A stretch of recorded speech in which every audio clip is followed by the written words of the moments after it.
This is Marty Carson with Dogs Blog, our second podcast, and on the phone with me I have Tom Jensen. We're going to discuss this week's events and see where we go and see how many bitches we can pull out of the hat. What do you think, Tom? Oh, I think it's great, Marty. Good morning, everybody. Yeah. So tell me what you thought of Beverly Woody at the end of her testimony. She was just worn down. She was. It's getting to the point where I'm feeling sorry for her. At first I started thinking that she was being really deceptive and lying a lot, but I really don't think there's much left up in her brain as far as, her thought processes have been compromised so much by her health problems. Tell me why. Tell me, because you know why that's happened. Well, from what I've heard, the valley fever, which is a disease called coccidioides mycosis, it's caused by it's a white mold that grows in the ground, and we're one of the hot spots in the world here. And when the farmers dig up the ground, to do their farming thing, it creates a lot of dust. The wind starts blowing, and then those mold spores, you breathe them in, and most of the time when you catch it, it's just a nasty cold sort of thing, and you get over it and you have a lifelong immunity. But the small percentage of the people that get it, it gets into a disseminated form. It can get into your spinal column, and it can get into your brain, and from what I heard with Beverly, it got into her actual brain. It's very hard for the body to fight brain infections, and mold diseases are the fungal ones are almost the worst of the worst. Do you remember when she said that she's contracted valley fever? I think it was. I don't know exactly, but from what I ascertained from testimony, I think it was happening before all of this came down with Corey Kaufman. I think you're right, but I don't remember the exact dates. But she said, but I don't remember. If it gets into your brain, you're never really ever the same after that. What they have to do to treat it is they actually drill a little hole in your skull, and they feed the medications directly underneath the membrane that coats your brain. They take the medications in there directly. Back when I was going to college, the main way of treating it was with an old drug that was developed by the Nazis. It's called amphotericin B. I don't know how you remember all that stuff, but go ahead. Oh yeah, it's a nasty thing. It's all pretty much was a mainstay. Now they have all of these this meconazole and fluconazole and all these different things that are a little easier on your body, but the amphotericin B would just destroy your kidneys and your internal organs. So you would get over the fungal disease, but never really get over the cure. And that could be the reason. Of course, obviously we don't know, but that could be the reason why she has all these 22 medications she takes a day. And actually it's still it's used. The amphotericin B is used when it gets into the brain, because the other first line more modern medicines really can't kill it when it gets into the brain as well. And when when it gets in there, it disrupts all the different little synapses and everything, and so you may have memories you can't remember where you heard something, and that's what we're hearing from her in testimony. Right, right. You know? So, with all this in mind, I don't understand personally why she can cite this story verbatim every time that she told her what Robert told her, but she can't remember her kids' names. I think this has been drilled into her, Marty. I don't know. I just don't understand it, especially based on what you just told us. Now, let's go back for a second, Tom. Tell me how you know all this stuff about this. Well, going to college back, in 1971, I was going to Fresno State. And I graduated, I think it was in 74. I've got a Bachelor of Science degree in microbiology. Okay, yeah. And I got tired of working in the laboratories doing, thousands of specimens every day and coming home with a headache with working on a microscope all day is difficult. It's not like, doing a couple hours when you're going to college, on a microscope. It was very, very tough. I got out of it and became a respiratory therapist. Yeah, yeah. And well, you could probably actually do more good as a therapist. I saved a lot of lives. Just a whole lot of lives. Gave you a lot of code blues and stuff. Yeah, it gives you a little more substance and stuff, what you're doing. Mm-hmm. Yeah, yeah. So this story that she's relating that was told to her by Robert, allegedly, how does she maintain that story so consistently? I wouldn't be surprised if she has kind of a fact sheet somewhere that's written out, and she reads this thing over and over and over again. Well, she can't read. Well, somebody reads it for you. That's a good point there. Somebody reads it for her. Yeah. And it appears to me that this stuff has been drilled into her. She may not be able to remember a lot of things, but this one thing is very important to her because she wants to save her son. Yeah.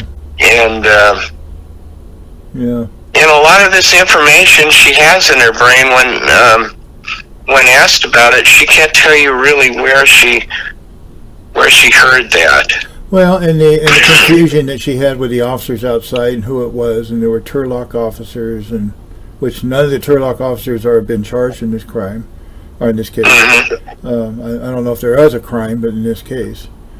Yeah. And there was confusion about the name, and all of a sudden it miraculously reappeared after lunch that day. The question was miraculously asked again for the third time after lunch that day. Somebody's playing fast and loose. There's just no doubt about it in my mind. So, I think she's being coached at lunchtime, either by her family or by. I don't know what else it could have been, because she came back so fast with Walter Wells and was asked again in the afternoon again for a third time by the DA. And it didn't make sense. And she came back so fast and clear with Walter Wells. Before it was you, and then it was Q, and then it was Vu, or whoever it was. There was just massive confusion. So, yeah. I don't see how the judge could put any weight at all to her testimony. To be honest with you, I don't think she did. I really don't think she did. I watched the judge, and I love watching body language, but this judge was, some of her this judge is a real studious about notes. She takes a lot of notes. She's taken so many notes she's not listening to testimony. But during Beverly's testimony, she was leaning on her arm on the side of the bench. Just like, oh God, what are we doing here? And the judge is pretty fed up with all this. Pretty much appears. So. Well, she warned Marlissa at the beginning that I think she said, I can't see anything good coming out of this. And I think it was quite prophetic. It was. And the judge knew, and we all knew after they talked to her for 30 seconds, we all knew, that this is not going to go well. It's an obvious agenda on Mom's part, and when she admitted she'd lie for her son, no doubt about it, on the stand, in court. And pretty much said it all right there. And this whole thing about the letter, that Robin Attenhofer allegedly wrote on her deathbed, that's just ridiculous. And they didn't want to turn over the letter. They said they did, but they didn't. Yeah. And they wanted to. Finally, the judge nailed them down and said, "Well, yeah, the letter's in our evidence locker." She says, "Take a copy of it. Give it to the defense attorneys." Now, what's the deal about this? It was postmarked on a certain date from Sacramento. I had to think about that for a minute, and then it finally dawned on me. Oh, actually, somebody else mentioned something. The letter was postmarked, and a lot of the postmarks around this area will be postmarked Sacramento, even though they're processed in Stockton or wherever they are. But they'll have a Sacramento postmark, but not necessarily. But the letter was also postmarked in 2012. Robin Attenbury died in 2014.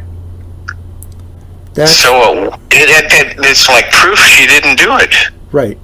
That's the point that Faulkner was making. When he was making a big deal about judicial notice of the date of the postmark, which could have been out of Sacramento or anywhere else, and the date. Yes. Yeah. That's pretty big. I was told from their initial observations of this letter that everybody feels that it was written by a male anyway. Yeah, that's what I heard too. I haven't seen the letter. I don't think any of us have. No. But if it's been admitted to evidence, I can get a copy of it because it's public knowledge then. And I'll try to do so. But it's my understanding it had the handwriting of a man, if there is such a thing in man-woman handwriting, and I believe there is. I didn't realize you could tell the difference, Yeah. Well, men tend to write one way and women tend to write another way, but that's not exclusively true. But there is a tendency there, in my opinion. So, yeah, I thought that was big too, and I thought Faulkner had a good point. That's why they didn't want to turn it over. They kept saying they did, but they hadn't. They kept talking about it in interviews, but they say they didn't have it. It was with Turlock, and they kept saying different things. They like to run fast and loose. So, well, that's kind of a keystone of this whole case. The evidence right now, if there has been any, there really hasn't been much evidence that I've seen at all. And here they start talking about this letter, and Beverly, it brings out all this testimony about this letter, and now it appears that it's all a bunch of bunk. Well, that seems to be the story of this whole case is, running fast and loose. And this is the first, I've been there since November at the hearing. This is the first time I heard anything that said there was actually a homicide that occurred. And it was hearsay. It wasn't correct. It wasn't like double hearsay. If that had occurred that way, why wasn't there blood on the clothing? Gunshot residue on the clothing. Why wouldn't there would be a residue of DNA or blood or something at the scene where it allegedly occurred? The dogs would have picked up on it. DNA would have been found. Because they scraped that whole place with a fine-tooth comb for DNA and stuff. So I don't know. It's just it's an agenda-driven testimony, and that's it in my mind. So. It's a waste of time, but they always talk about they want to do this, and they're always worried about the blogger in the back of the room. I got to throw that in there. So. Oh, absolutely. But you know, there's still time for them to throw this whole thing out. Well, and I wish that would happen. It's just our judicial system has been perverted with this whole proceeding. It has. They got a lot of people running scared. And they're bluffing a lot of people, and they're scaring a lot of people. They're arresting people like Carson for some of this stuff, and AJ, and you know. And I get a lot of contacts almost every day from people that just want to vent what's happened to them. And I'm not talking about just criminals, or have had past criminal charges. I'm talking about, you know, attorneys and such. So because of their experiences. So it's kind of sad that it's resorted to this. Let's go into Mr. Wonderful for a minute here. Every girl's crazy about a sharp-dressed man. Yeah, crazy about a sharp-dressed man. The guy that knows how to talk to women and treat women, but he calls them bitches in court. So. Oh my God, he's got this reputation from what I've heard of being a ladies' man. Yeah, you know, there's some women that like to be, you know, beaten, biting, and abused, and made feel cheap. So that's all there is to it, I guess. I don't know why any lady would want to be with somebody that's that bad. Oh, a lady wouldn't. Yeah. A lady wouldn't. That's all there is to it. Yeah. You know, and we've got all these people attacking me, defending him. Well, that says it all right there. A lady wouldn't do that. So. Yeah. That's all there is to it. So. How do you think that the judges? Why is the judge allowing him to get away with what he gets away with in court? Judge Zuniga actually is. I don't want to go after the judge, but she doesn't have any grapefruits. She's lost control of this case with all the arguing and spattling going on because she doesn't control her courtroom. She doesn't shut down irrelevant rants by some people. And well, then she rails on us for whispering in the back once in a while. Exactly. Ramona was sitting there looking at a book, and she got on Ramona one day about looking at a book. Why is she worried about the gallery and not taking care of her business? She must not like us back there very much. Well, I don't know if it's that. I really don't know what it is. She seems to be a believer in the First Amendment. You know. Yeah, and thank God for that. Yeah, but because the DA would love to just empty that courtroom, and so they could do as they please and not be held accountable. But I think that's Hampton what Melissa wants her to do. Hampton told Jesse Garcia, who's got a broken ankle and is using a little roller cart to support his leg while he's moving around, and he's called a pedophile on a skateboard by a witness on the stand. Why would a judge allow somebody to say something so disgusting? Yeah. It just amazes me that this is allowed. If I was a judge, and of course I never will be because I have, well, I won't say it, but I would have, every time he said something like that, every time he gave a finger, every time he did something like that, I'd give him an additional 5 days in contempt. The contempt of court, my understanding is, you do full time. You don't get time served. You don't get part time. You do what the judge says you do because you've pissed off the judge. She can hold him in custody until she says he gets out if she wants to. She has the authority to do that, and that's all she has to do. Yeah. I mean, she doesn't even want him shackled up on the bench, and she's putting her own safety at risk with this guy. I understand she doesn't want him shackled up. I mean, if she feels that it's demeaning and all that stuff, that's fine. People feel that way. I get that. Even one of the defendants mentioned that. But this guy's dangerous, and he could come off that. You watch how many deputies they have over there by him when he's testifying, when they bring him in and out of the courtroom. They had 15 the other day, from what I heard, and then a SWAT team out in front of the courthouse. Yeah, they had all the guys wearing their flak jackets walking around outside, and Lingerfeld was out there, and all those guys get to put on their toys and their flak jackets and stuff. You know, so yeah, there's a reason for all that. You know, why? He's a dangerous man. Hampton is a dangerous man. He has dangerous enemies. He has dangerous friends. So, yeah, he's you know, and just showing the willingness he has to show the disrespect and disdain he had for that courtroom. When he inserted himself in this case in the first place, and he's whining like a little bitch about being threatened, it's just an angle that he's using to get something.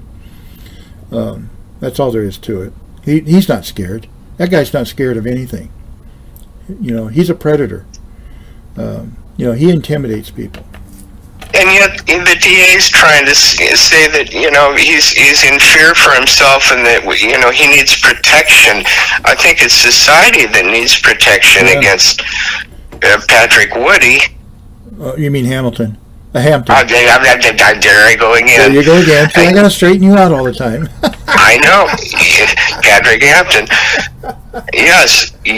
No, it's just a senior moment. But when if I were walking down the street and I saw him coming, I'd have one hand on my taser, my other hand on my gun, and decide which one I was going to use first.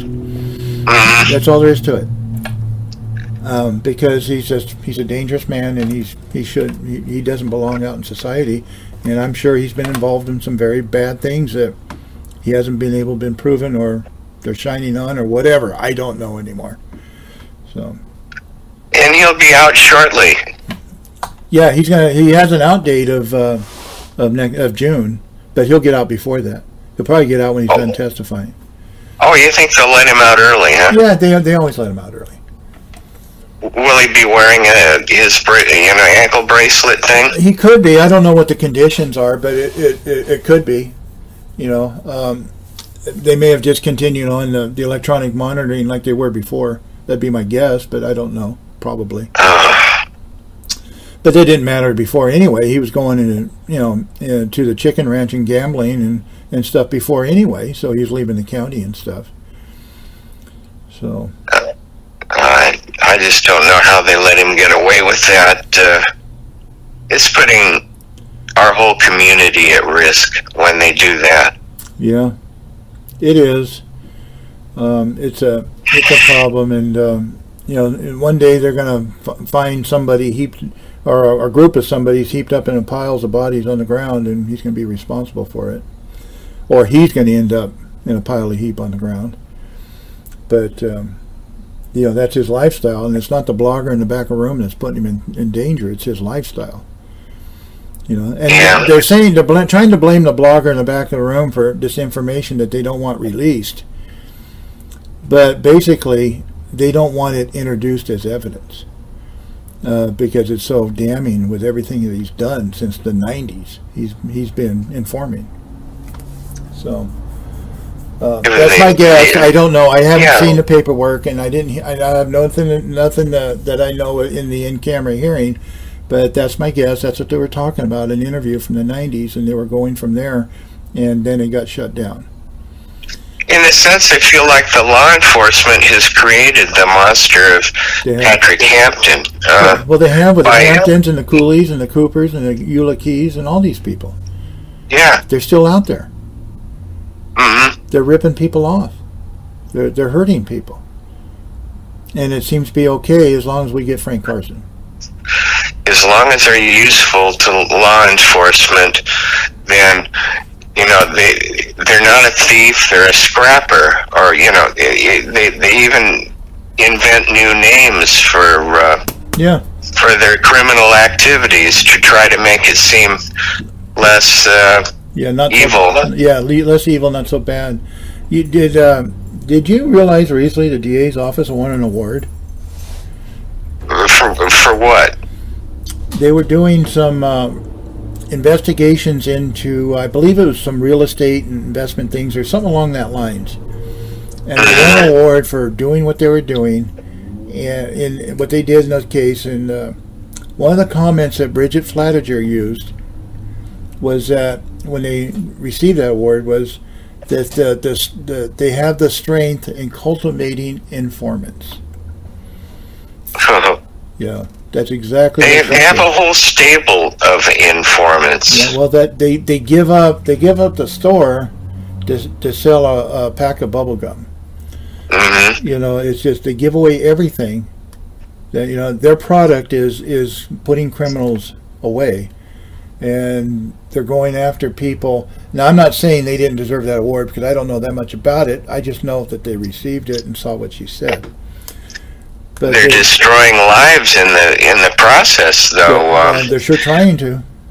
Well, look what they did to AJ. I mean, he even lost his pregnant wife. 8 months pregnant. She lost. 8 months. 8 months pregnant. A month before his prelim, she passed away. She died in his arms. Oh my God! And they weren't able to save the baby either. They weren't able to save the baby, and you know. Oh my God! Even at 8 months. Now, even I believe it was 8 months if I remember right, but she had a condition, but it was manageable, from what I understand, and it was exasperated by this situation and what they did, throwing AJ in jail and you know, putting him in what they called, I think he called it, I can't think of the name he used for where the cell he put him in. It's an isolation cell. He was in there for, I think it's the same one that Frank's in. Yeah, it might be. And I think the AJ told me that it was the same cell. Oh, okay. All right.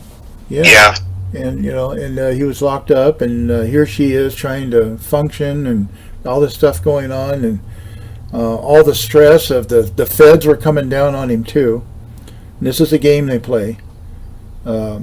And they try to get you to plead to nothing on the Fed case, and then they use it against you on the local case, or vice versa. Oh. So you always got to remember that if you plead out to anything, it can be used against you in something else, irregardless of what it is. It's a court document, and a plea is a court document, just like that minute order I got on Sabrina Romero, and it's public knowledge, and it can be used in another case. So, and it can be used civilly. So it just goes on and on and on. It's just AJ and even Carmen and you know, some of these other guys. Kind of started out with Carmen, and they almost succeeded with him, but it didn't work. And then it's gone downhill for them ever since. And I think they just got to the point where they just couldn't handle Frank Carson anymore, and they had a convenient way of trying to get him out of the picture, since this kid ended up dead that had a history of stealing from Carson. And it's just turned into a monster. It turned into a monster. It turned into an agenda-driven monster is what it's done. But there's no search for justice here. You keep hearing that term from the right side of the room, but there's no search for justice here. And when they're making comments like he's advising people on how to file lawsuits and complaints against law enforcement, and that is described as a consciousness of guilt. Now that he is an attorney at law. That's his job, is to advise people of that. Yeah. This fits their agenda, so it's a consciousness of guilt now and a state of mind. And this is a term we constantly hear in the courtroom. And because they got nothing else, it's all circumstance. And they don't like it when, you know, Sabrina Romero's, and notice I mentioned her name a lot. Sabrina Romero's minute order hit my site. They were pissed, but they don't have a problem putting this fictitious Ramey warrant up so everybody to read it. Holding a massive press conference, and I didn't really have a big problem with that press conference, to tell you the truth, because, you know, they make announcements. What pissed me off in that press conference was when that CHP, whoever he was, got up there and threw everybody under the bus. That was ridiculous. Yeah, and he just threw those officers under the bus. That was it. He just cut them off at the knees. The sheriff just made his statement, what was happening and why they did it and what have you. And he did use the term task force in that press conference. Well, so did Marlissa the other day. She did, even though it's taboo for some reason in this case. Even the DA in one of her pleadings used the term task force. Bridget Flanagan herself. Well, I'd heard things that they were being investigated for using funds improperly. And there was something about the task force money should have been used for the gangs and things rather than... well, yeah, they apparently, on AJ's case, they had put the gang task force on AJ's case. Now, that had nothing to do with gang activity, other than the one-man gang in Turlock, the self-described activist, and the original snitch. But there was nothing gang related to that. He was just throwing resources at it that maybe he shouldn't have been doing. I don't really know, but that's what it sounds like. That's the way it looks. And I always say, and you hear me say it all the time, sometimes it's not that you're doing something wrong, it's the appearance of doing something wrong. Exactly. Sometimes you have to stand above, and I'm sorry, these guys are the DA's office and the investigators are our upper level of law enforcement in this community, and they should be held to a higher standard. And I don't care what anybody says. These guys are supposed to be the best of the best and be thinking about you and me and our best interest at all times. And is that what we're getting? Say, do you think they're going to let Frank bring those transcripts of the in-camera hearing to his cell concerning Patrick Hampton? No. There's too much risk there that one of those pieces of paper gets filtered out into the population in the jail and stuff. I mean, if he were to drop a paper on the bus or walking in a hallway or wherever, there's too much risk of it being filtered out. They're so concerned about it, or getting it to me somehow so it could get put on my site, which I wouldn't do unless it was public knowledge. I don't put anything on my site that's not public knowledge, but they're concerned about everything I'm doing instead of just doing their jobs. But it's something that could end up in the jail unless they had a guarantee that it couldn't be, and I don't see how they could. No, she's not going to let him have it. Do you think that's going to hamper his ability to defend himself? I think this whole thing is him being in custody has hampered his ability to defend himself. That's the whole point, huh? Yeah, and actually, he's not actually defending himself. In reality, he is, but legally, he's not. But I mean, he's probably the smartest attorney in the room, and there's some smart guys in there, and a gal. There's some smart people in that room, at least on the left side. But if he was out of custody, he'd be tearing them up. There's no doubt in my mind. That's what another concern they have. So, no, they're not going to let him have that paper. They're just too worried about him just using that much more. And a lot of the stuff you see, he's constantly passing Percy notes and stuff, and you see a lot of attorneys over there talking to him all the time. He's giving them a lot of good information, no doubt in my mind, or good advice, I should say. No doubt in my mind. And he knows what he's doing. So, do you think the trial's going to actually the preliminary is going to come to an end on the 20th of May? No. I don't either. I don't either. Not the way things are going. You know, you had a Beverly Woody that was supposed to be a short testimony, quote unquote, that went 4 days. Patrick Hampton's going to be on the stand probably all next week. Because we're only running 4 days a week anyway now. Yeah. In the prelim part. So, no, I don't think Then we got that cell phone guy. Then we got cell phone evidence. We still have officers that testify. John Everett is always in school, so I guess he never learns anything. He has to keep going back to school. Yeah, I think that's just to keep him away. Could be. Because, I mean, they're loaded for bear as far as he's concerned. I think there's a lot of information that's been discovered by the defense attorneys concerning his domestic violence issues. Well, so whatever issues they are, and you know, the restraining orders and stuff, and I believe it to be domestic violence, but I don't know. But there's also more information with LAPD where he used to work.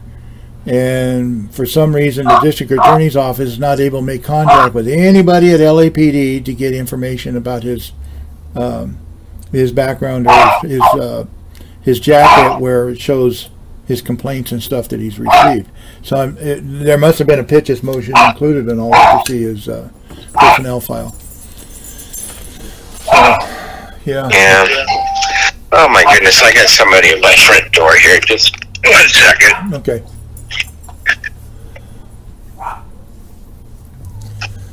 We also have next week we have Patrick Hampton coming back for more of his frivolity,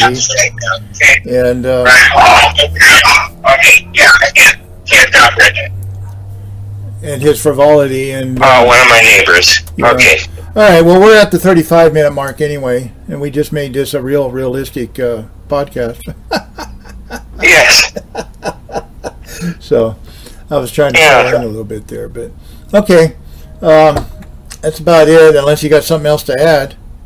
Oh, no, I think we pretty much covered what's going on, and we should continue to do this on a weekly basis. It kind of helps put everything in perspective for the people that can't be there like we are. Yeah, and to remind people that I have on my website, I have an email address I've dedicated just for the website. It's on the first post on the website, the sticky post.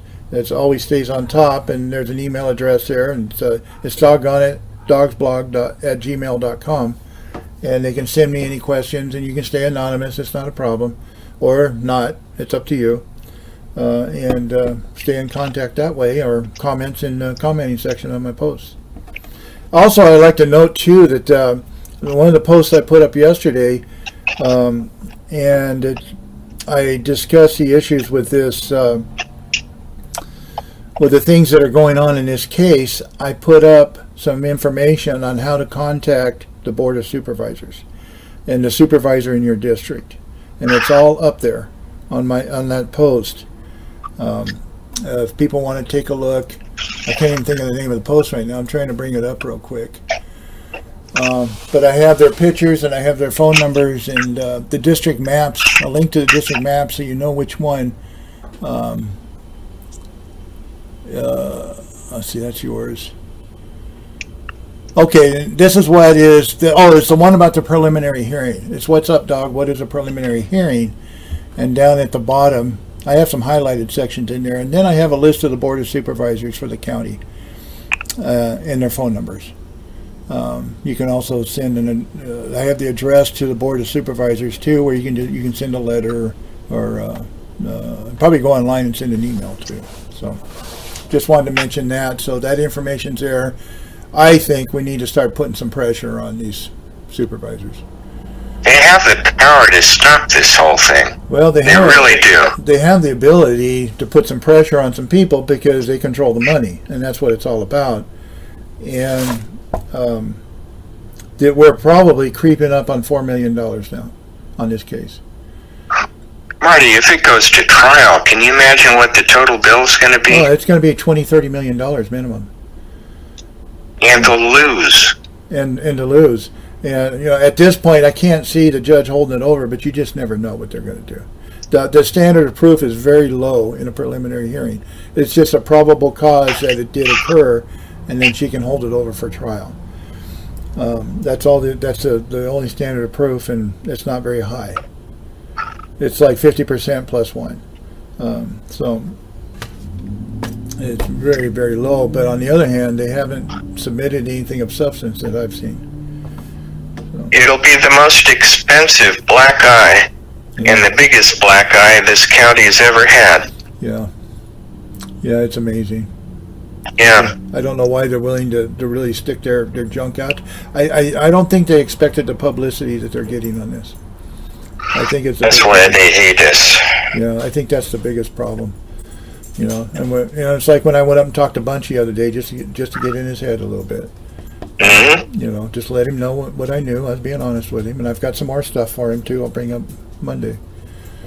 So yeah, but we don't put that stuff down.